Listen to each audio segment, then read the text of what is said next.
All right. So using the board behind me, which I like to do when I'm doing a live talk or lecture, doesn't work as well on video. I may still use it, but I'm trying to enable a drawing program.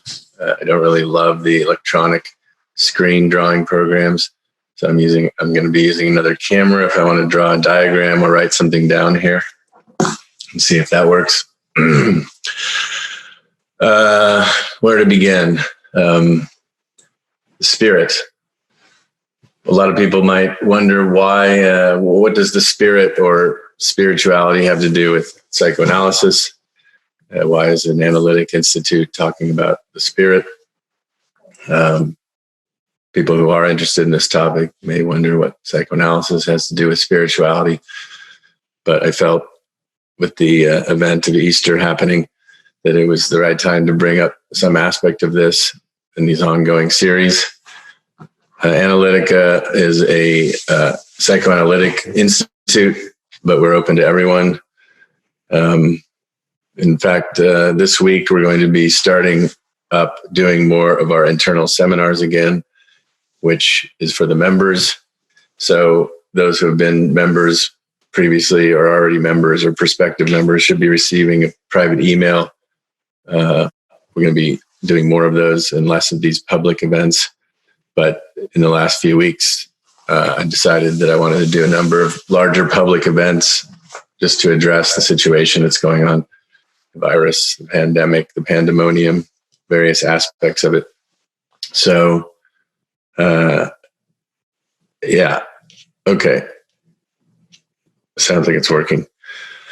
During the talk, as usual, well, in the smaller events, as I will repeat again, usually we have been live in New York or in Los Angeles doing small meetings, more like 10 to 20 people for a seminar or for a cartel, which is a certain method that we use. And that works well on video, virtual as well, having something more like a meeting where everyone's face-to-face screen is there and can communicate more directly. When you get a large event like this with 50, 100 people, that doesn't really work. So it's a challenge for me doing this newly to try to speak into a void. You're all there. In order for you to speak, to participate, we both have to enable those mics. So I will do that later after talking for a while. And then I encourage people to make comments, discussions, questions, etc. Anyone who is interested in joining for the private events, which we'll be doing more of, if you're not already a member, if you haven't participated, feel free to write me personally if you have my email, or to write to info@analytica.org. Let's see if I can write that down as a test. And, well, not terribly legible, but so where I see these going is it was already a plan for me to start doing some larger public events, not in person, but virtually. So this has allowed me to see sort of how something like a radio show or a TV show might go. So that this will probably transition to that, in which you won't necessarily have to register. That we'll just have it on a YouTube channel. It will be more like however often it is, once a month or whatever. Anyone can get on and listen to it live or come and look at it later as a recording. Probably some of it will be video and some of it will be audio. There's different usages for both, I suppose. So this particular talk morphed a little bit because I had the idea of talking about the world spirit. Originally, it came to me that there's a crucial aspect of that has to do with the sort of high point of the archetype of male, female, masculine, feminine, that's coming to a head at this moment, and how that's related to the question of the family complex or the Oedipal complex. Of course, these are long-term psychoanalytic questions, but I think they've come to the forefront just in the last few years more than ever in terms of a certain impasse that we're at. And I would like to address that next time we speak as a kind of follow-up to this.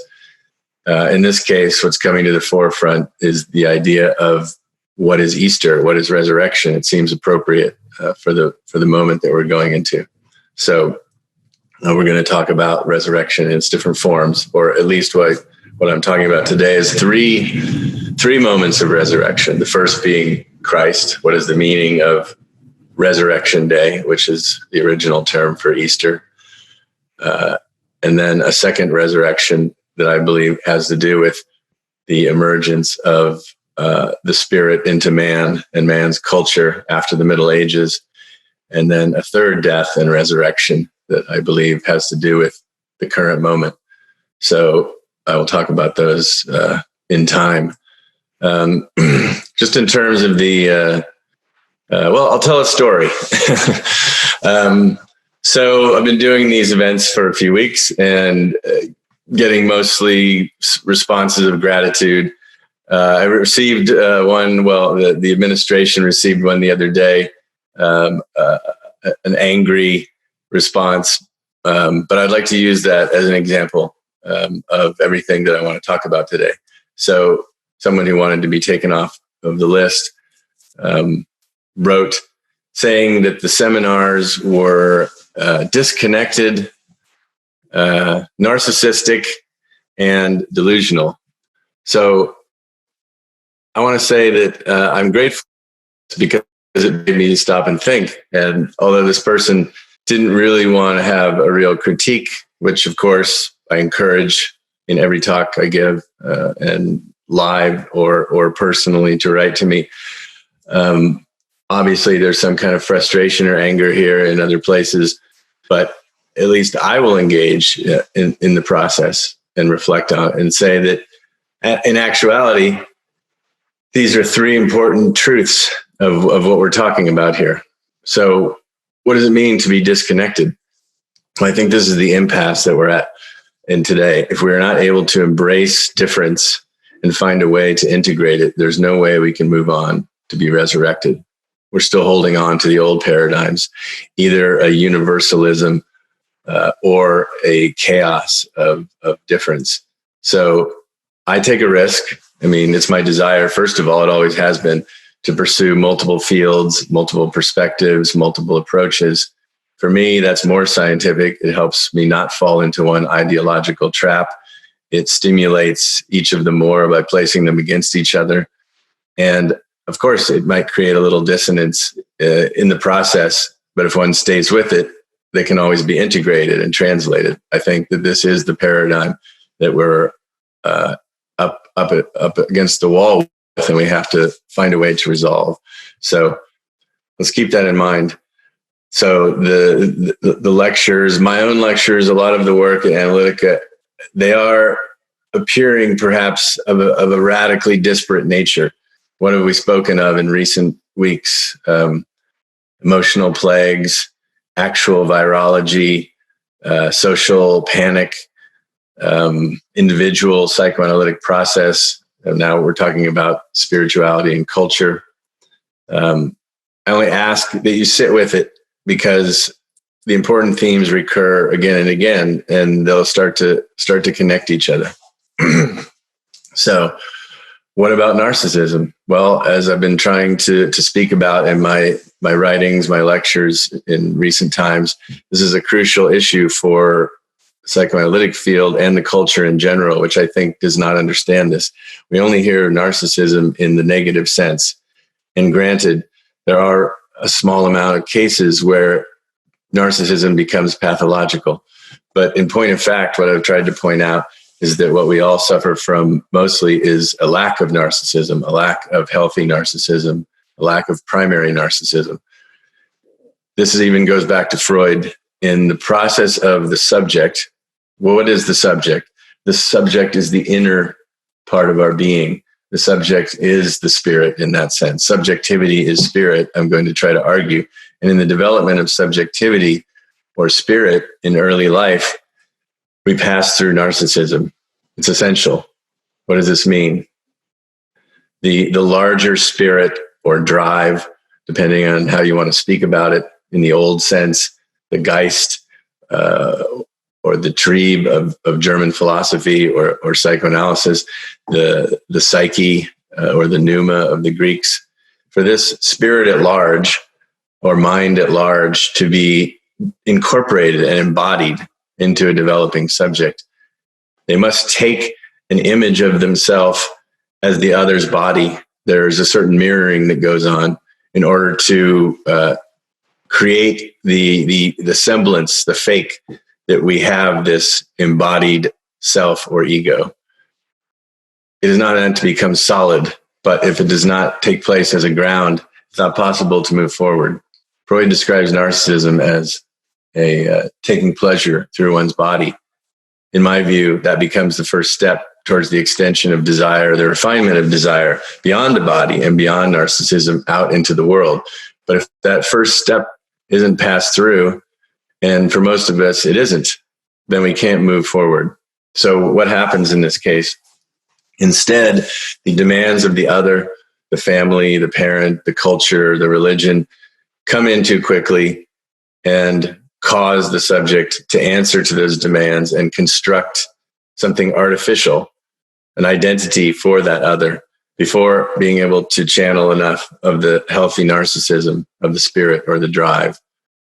Now, there's no perfect way to do this, but some different kind of balance, I think, would be necessary. I'm going to try to talk about how Christ illustrates this analytic principle.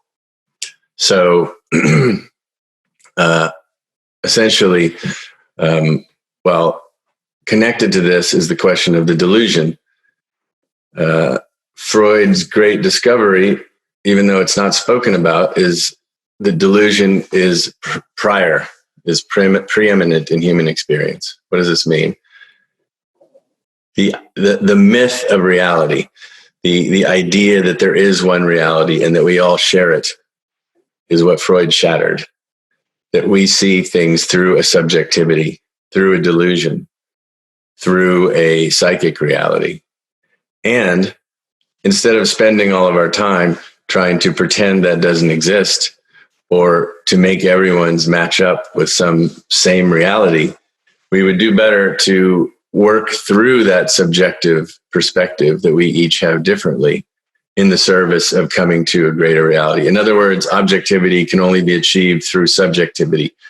That would mean, first, as a subject and a scientist, taking your delusion as serious and admitting and acknowledging it in order to see the blind spots through which you could possibly see the objectivity of the outer. Secondly, then, to take that delusion and to submit it to some kind of reality testing in the world with the other. This is the analytic process, essentially, both clinically and scientifically, that makes it different from the ancient, even from philosophy. It is essential in that case to do what? To take your delusion and be open with it and be able to try to, as I say, if I'm giving a talk or a lecture, if I'm writing something, I start with the fact that I'm in the position of the analysand, trying to understand my delusion and then trying to construct something out of it, out of desire, to make it functional, to make it satisfactory for myself, and to transmit it to others in the world so that ultimately they can do the same thing. And there could be a shared collectivity and objectivity that emerges out of these individual perspectives. All right. So what does this have to do with psychoanalysis, the practice, beyond the question of the subject? Well, let's go back and look at the example. In addition to the fact that it's essential to move through individuation, narcissism, delusion, disconnection towards some form of connection and contact, then what we encounter in that place also, as we spoke about last time, is alienation or the difficulty of difference of the other. And what's hidden most in that is anger and frustration. It's an unacceptable emotion or experience in our times. So I would say that to take on this position of the place of the analyst, well, if in my speaking to one person in a clinic or a friend or even in a lecture to many people, I ask the other to take the position of the analyst. That means to listen in a certain way, to listen to my delusion, to see if it's more than a delusion, and to try to match it or connect it somehow to theirs. And I would say that to be in that position, or to take the position of the analyst, requires, it's easy to accept the positive transference. What usually happens is that turns into a kind of guruism. But what's more difficult is to accept the negative transference, which is more useful. There's an infinite amount of alienation and rage, and people will project that.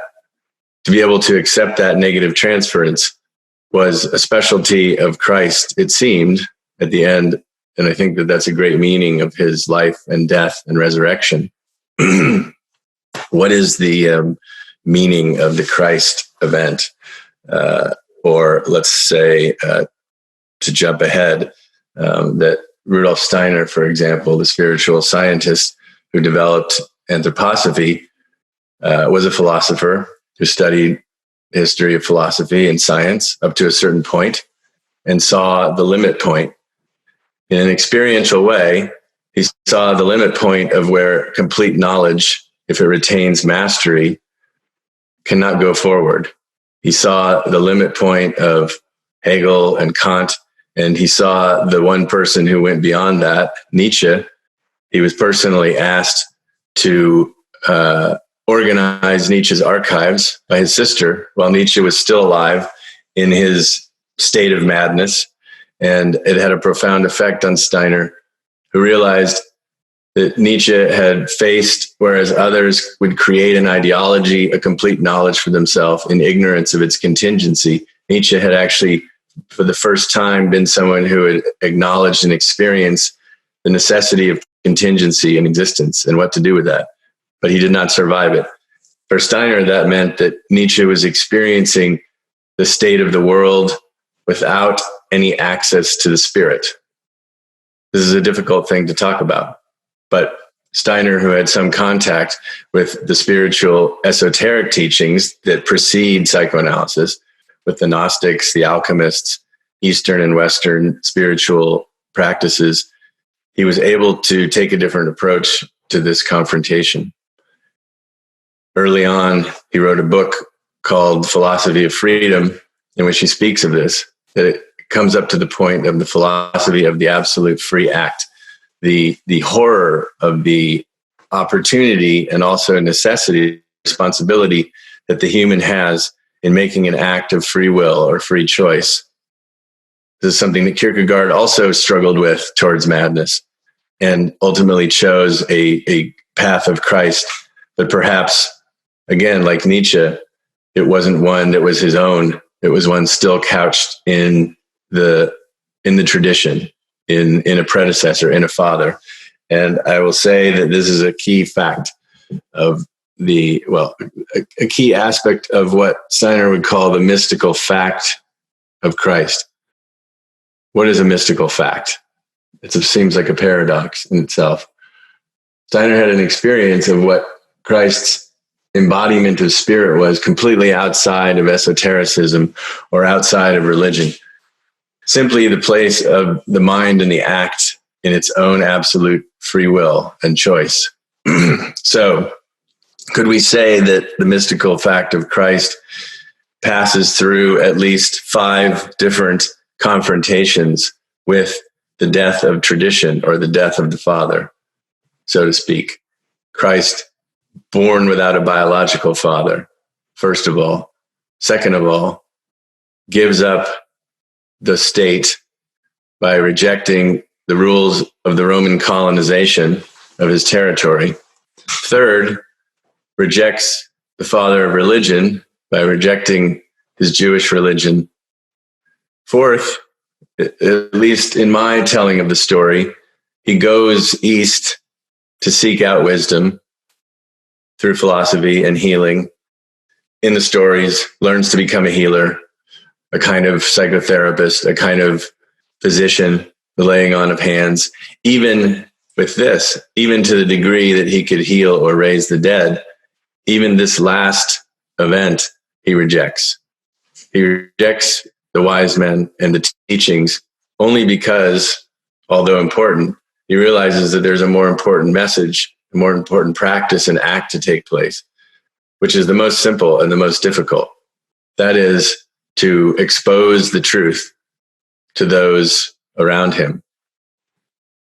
Now, Wilhelm Reich, who at the end of his life also wrote about Christ in The Murder of Christ, and links it to this idea of the basic emotional plague or neurosis that we all suffer from and have suffered from for thousands of years, and describes that this absolute free act, first of all, that is an absolute separation from the group mind, from ideology, from the collective, while at the same time is coupled with its exact opposite, the absolute acceptance and tolerance and even passion and love for difference and for the other.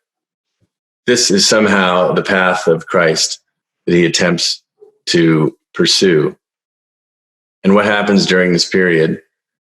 He goes into the desert. Whether we think of the desert event as one single event or as his whole life's journey, as I've been describing it, a series of journeys, a series of confrontations, with each time the essence of the other, the big other as meaning, the structure of truth that's indexed on a tradition, the comfortable elder or father in his symbolic or actual state.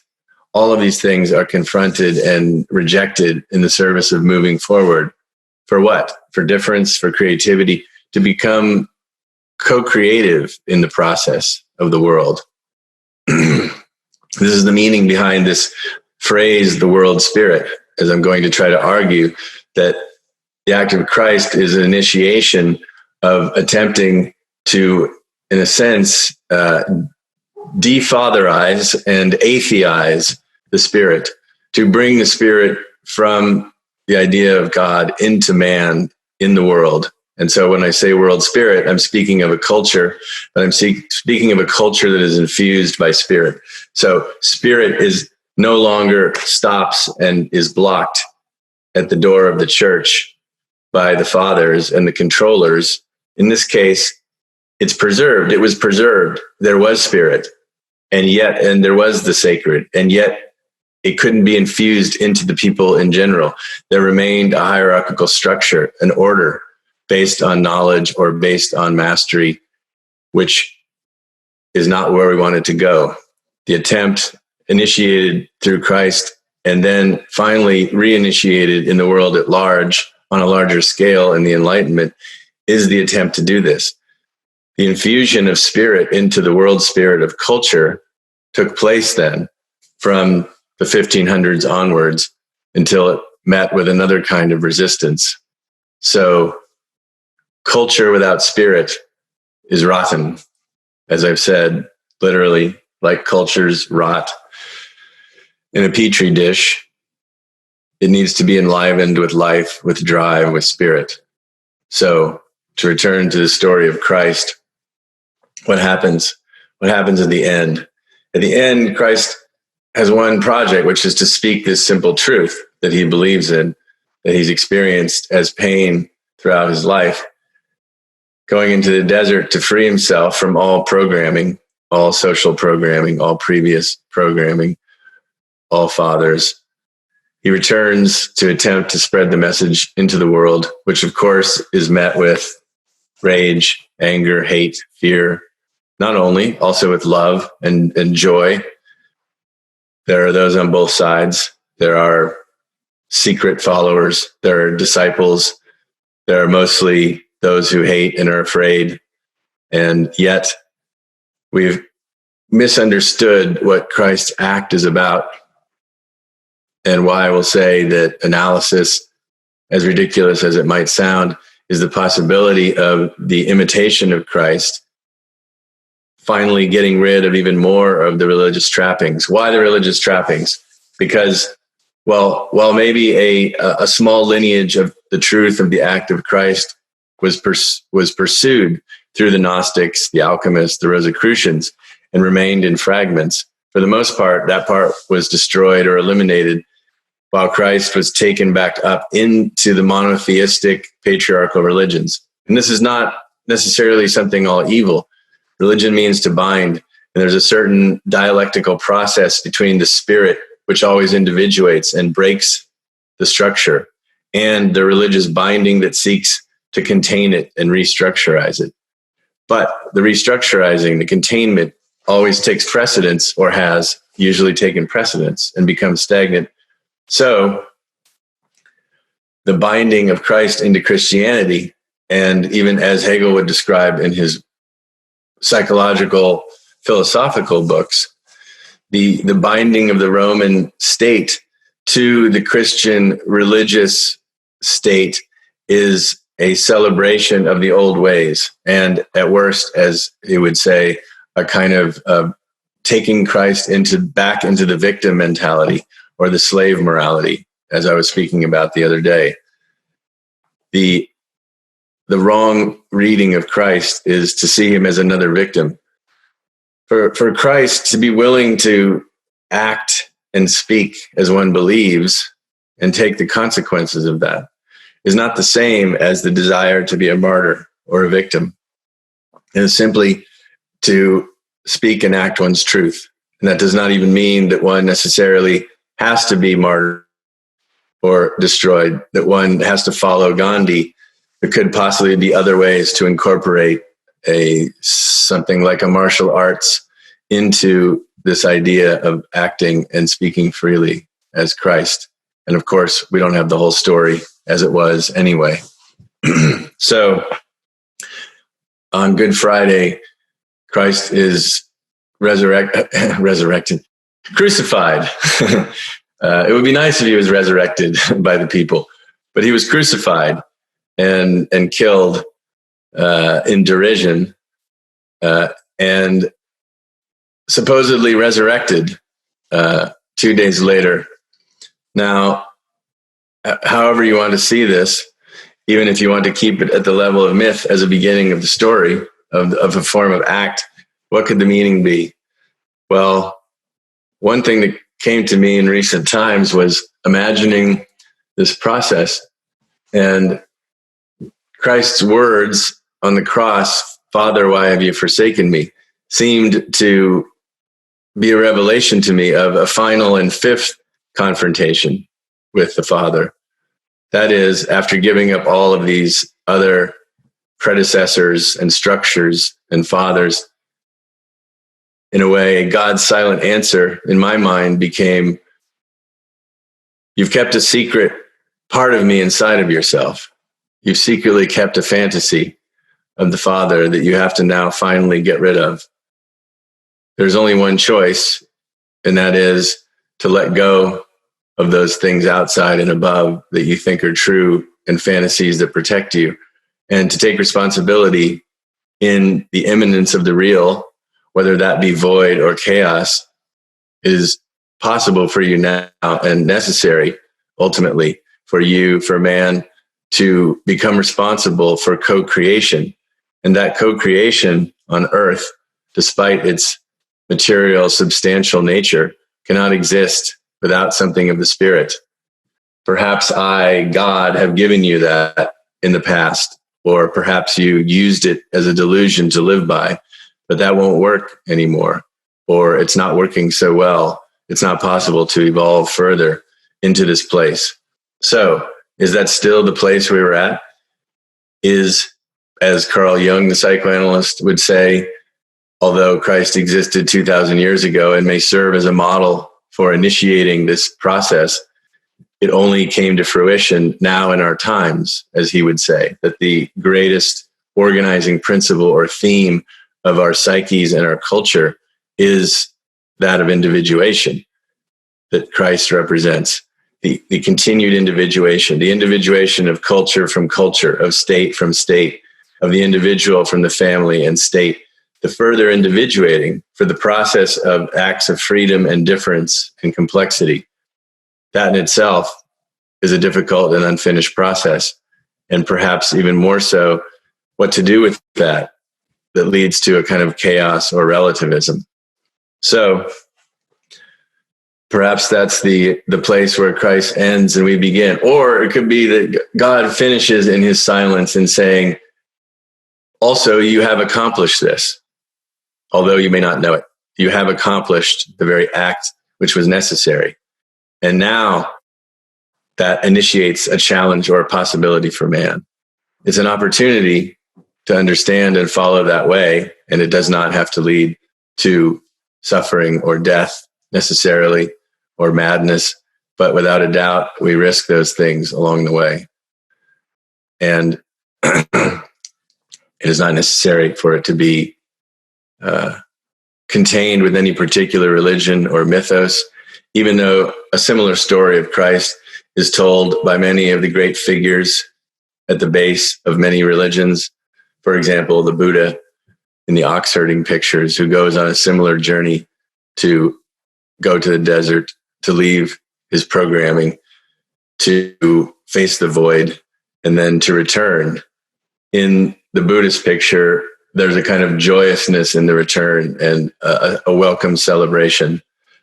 It sounds a bit different from the Christ story. I'm not sure how much we've achieved that. Maybe that is the alternative model, but we'll see. So I spoke of a second resurrection.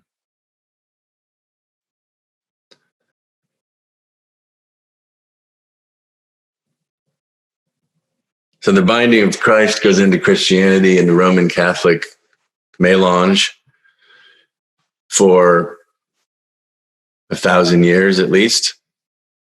And then something else starts to emerge at the end of the Dark Ages, as they're called.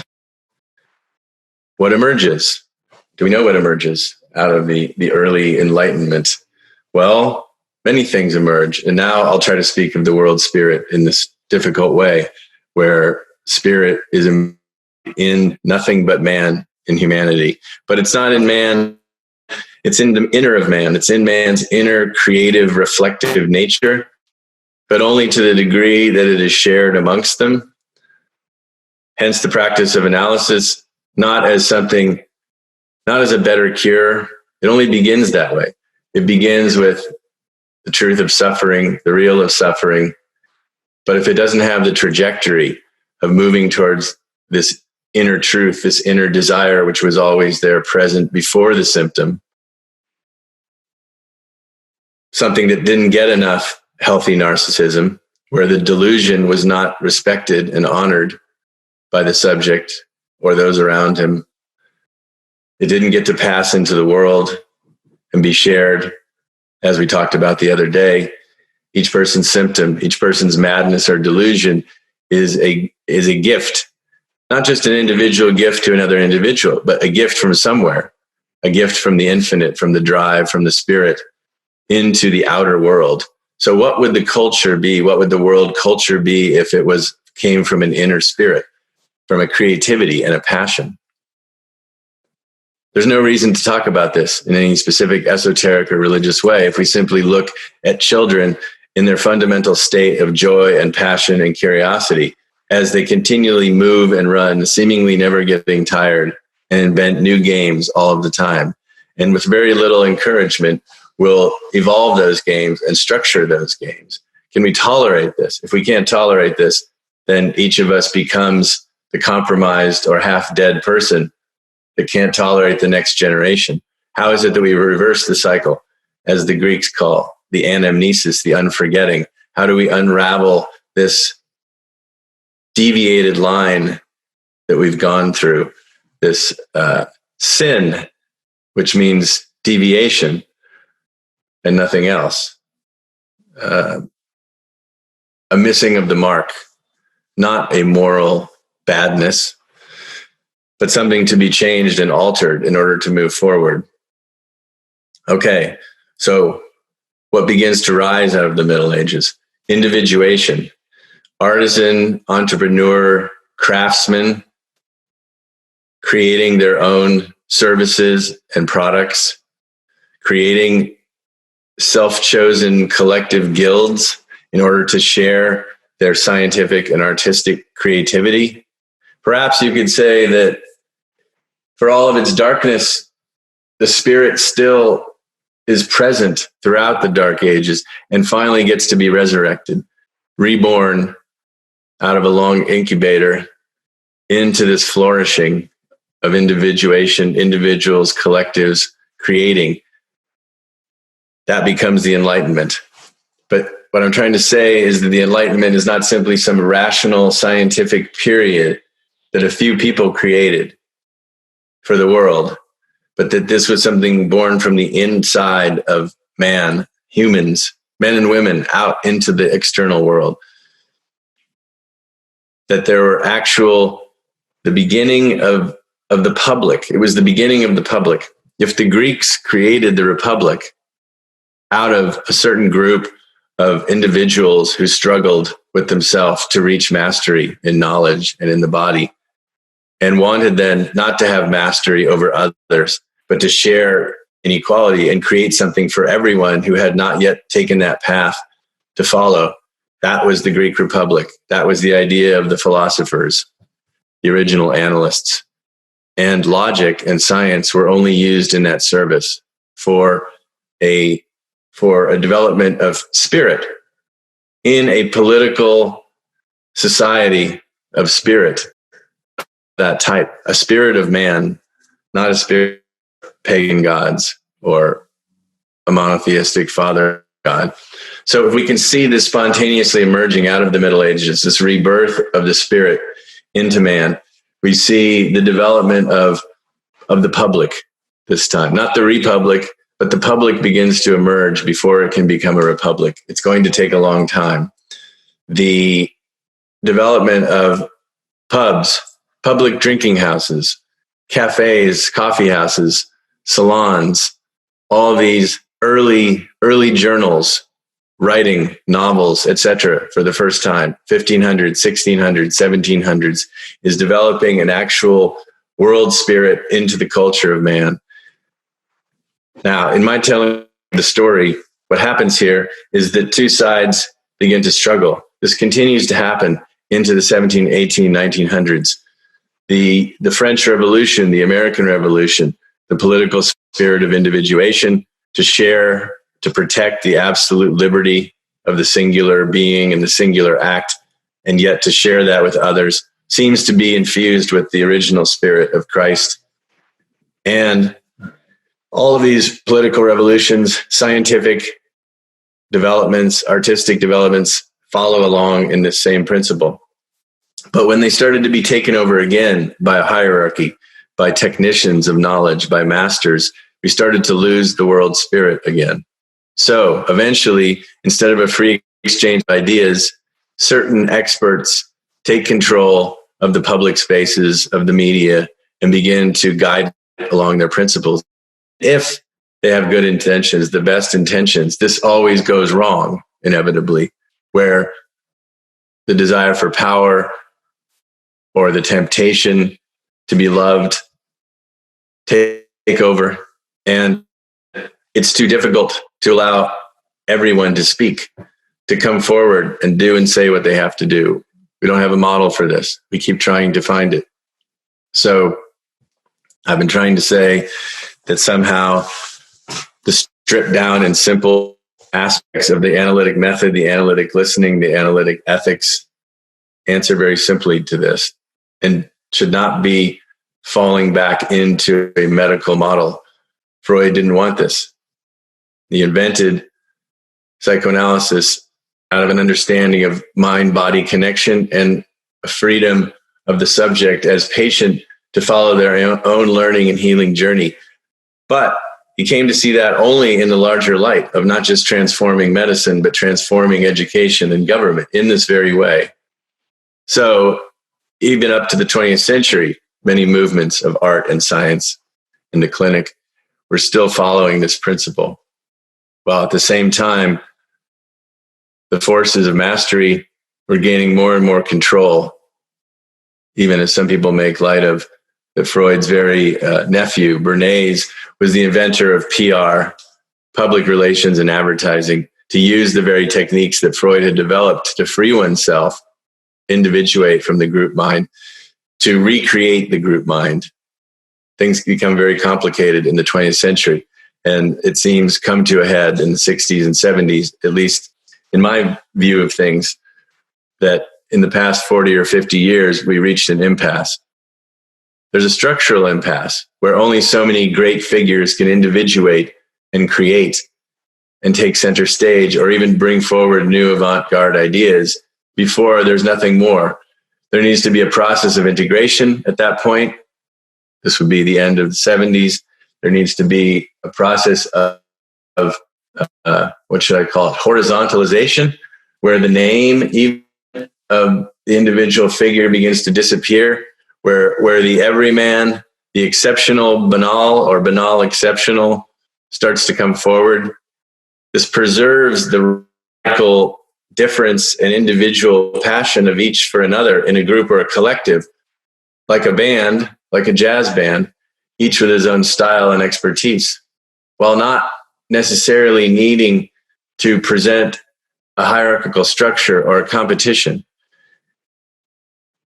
In the psychology of Hegel, it means struggling with oneself, against oneself and one's own work and creation, like Christ, struggling with the demon, the creation, the creator inside of yourself.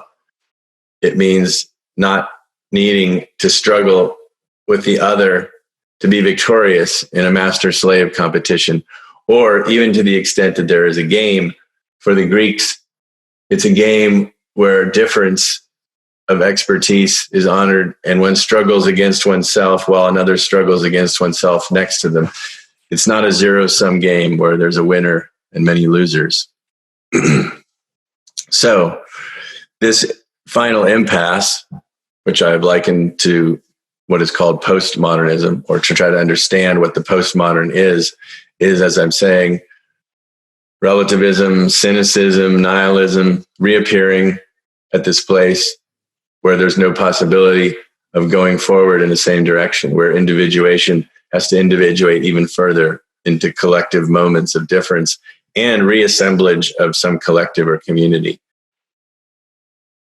I think it's what Christ wanted as well as he assembled his community, and yet it doesn't end that way.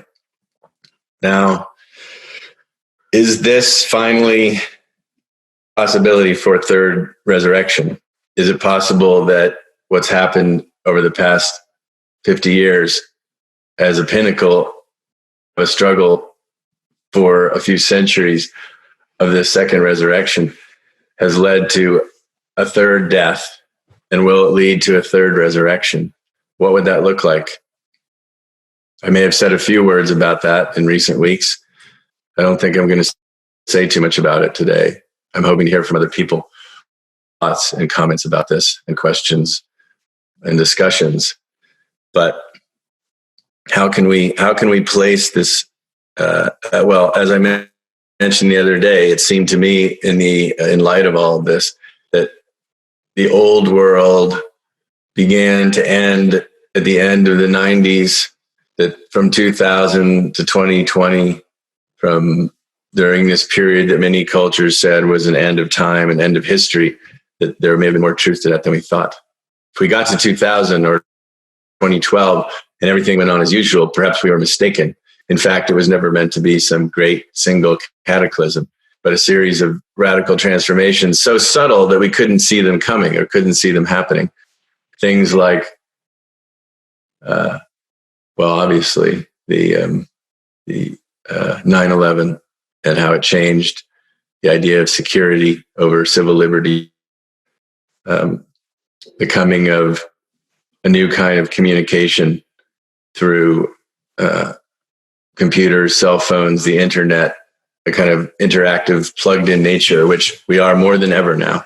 Except that, again, even if there was a struggle up to the 70s between the truly free investigative journalist and media sales, since then, it's completely gone the other way. The mainstream media is almost completely concentrated in a small amount of hands, and people take it as normal that there's no free media because what comes first is selling and advertising.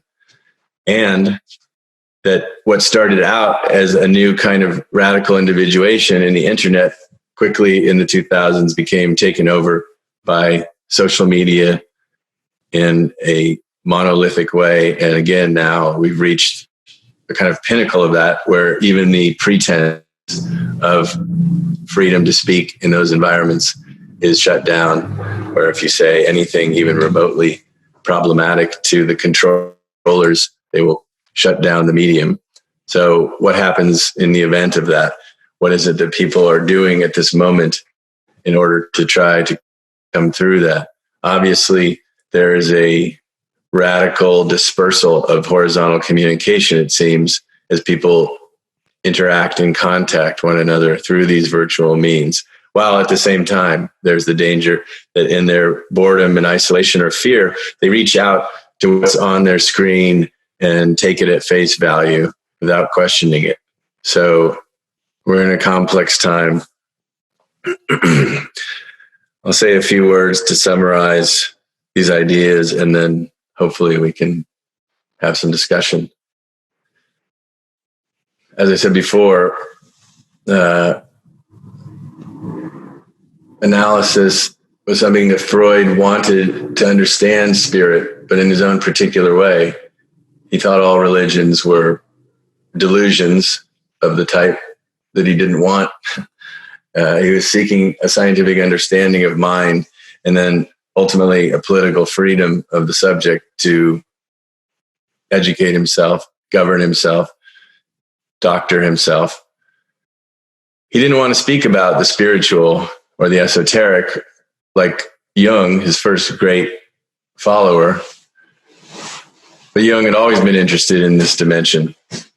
So Jung carried it forward when in his later work, he ended up doing massive research to the history that all cultures have of a kind of pre-psychoanalysis, an understanding of mind and mind-body and mind-body culture, and tried to connect that.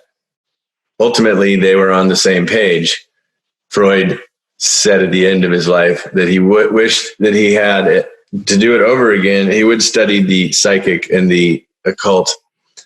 And in the same vein, Jung studied these things only like Freud to make them scientific and logical, and not simply delusional in the collective mind. So Jung did ultimately, in the end, say that the primary theme or archetype of our times was that of the individuation. And that was part of the core of Freud's work in the beginning. And as I've also referenced, Steiner spoke of the mystical act of Christ as part of the philosophy of freedom that he believed man was upon as a necessary choice. How does one make a free act? This idea that in his early book is called the philosophy of freedom, or the philosophy of the free spirit. The philosophy of the free spirit is to say that karma also is misunderstood. It is not a moral account book, but in fact, karma means action or act in Sanskrit, and reflects the idea that as long as we're following our predecessors, our teachers, our fathers, we can never make a free act and therefore never learn or evolve in any way. Perhaps this relates to the symptom that we've talked about more recently, even the symptom of corona, in the sense that it is a collective symptom as well as one that each individual faces with an ethical act. And as a collective symptom, how to respond to that, how to learn from it without blocking out its message. Acts were performed that led to this event. One simply needs to trace the history of it to understand it. It's the same for this idea of the ethical act. It's as much as one studies, as much as one learns, and when it comes time for the act, one is simply leaping into a void. However, that act has repercussions, and it's the learning from the reaction that one can make a new act. I think this is central. In this sense, ethics is what I'm talking about. Ethics is beyond morality.